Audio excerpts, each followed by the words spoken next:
पाटील यांना तुम्ही रसद पुरवली, तुम्ही राजेश टोपे आणि शरद पवार असा थेट आरोप जो आहे तो भाजपने तुमच्यावरती केलेला आहे. प्रसाद लाड यांनी थेट आरोप केला. बघा, तुम्ही अशा लोकांची नावं घेतायत की त्यांना एक तर स्वतःचं मत नाही, त्यांचे नेते जे त्यांना सांगतील ते त्या पद्धतीने बोलतात.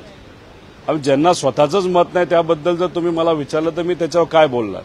पण एकच सांगतो की भाजप संभ्रम निर्माण करण्यासाठी एक नंबरचा पक्ष आहे. त्यांच्याकडे सोशल मीडिया आहे, ते फोटो मॉर्फ करतात, खोटे फोटो टाकतात, खोटे व्हिडिओ तिथं करतात. आणि येणारं जे इलेक्शन आहे, पूर्वी सोशल मीडियावर ते गाजलं होतं. येणारं इलेक्शन आर्टिफिशियल इंटेलिजन्स म्हणजे मॉर्फिंग, आवाज, व्हिडिओ, फोटो याच्यावर येणारं इलेक्शन गाजेल अशी भीती आम्हा सगळ्यांना तिथं वाटतं.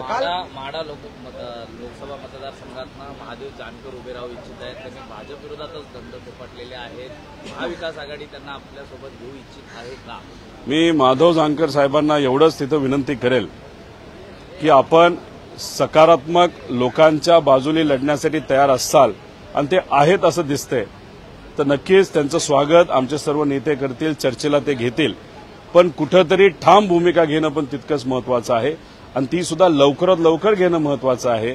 आणि अशी भूमिका घेत आदरणीय पवार साहेब असतील, उद्धव ठाकरे साहेब असतील आणि काँग्रेसचे नेते असतील यांच्यापर्यंत जे वेळेवर पोहोचले तर योग्य असा न्याय तिथं मिळू शकतो असं मला तरी वाटतं. मुख्यमंत्र्यांनी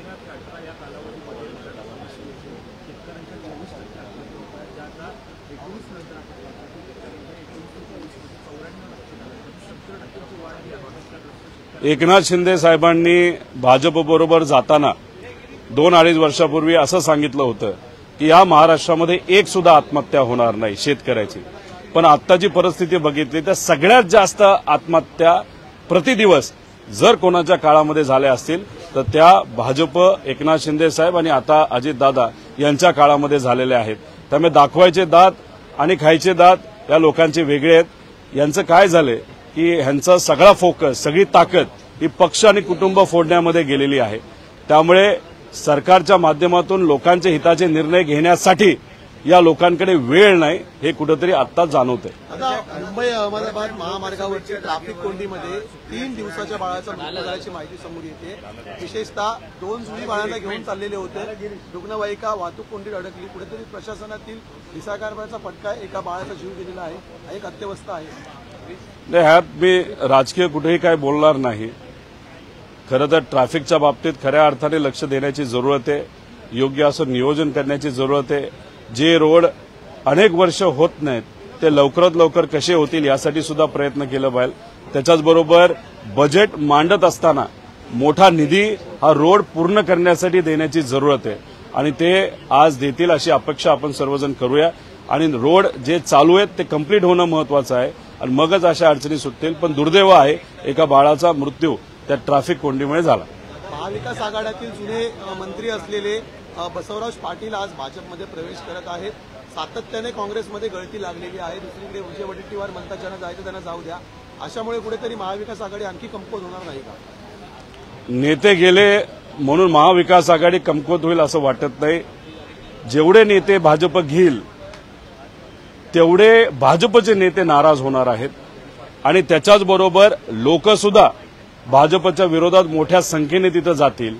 कारण का लोकांना हे पटत नाही की सत्तेत जाण्यासाठी मोठे मोठे नेते हे भाजपकडे जात आहेत. त्यामुळे लोकही विरोधात जातील आणि भाजपचे सुद्धा नेते जे पदासाठी, मंत्रिपदासाठी आज धरून आहेत ते सुद्धा मोठ्या प्रमाणात नाराज होताना आपल्या सर्वांना बघायला मिळतं.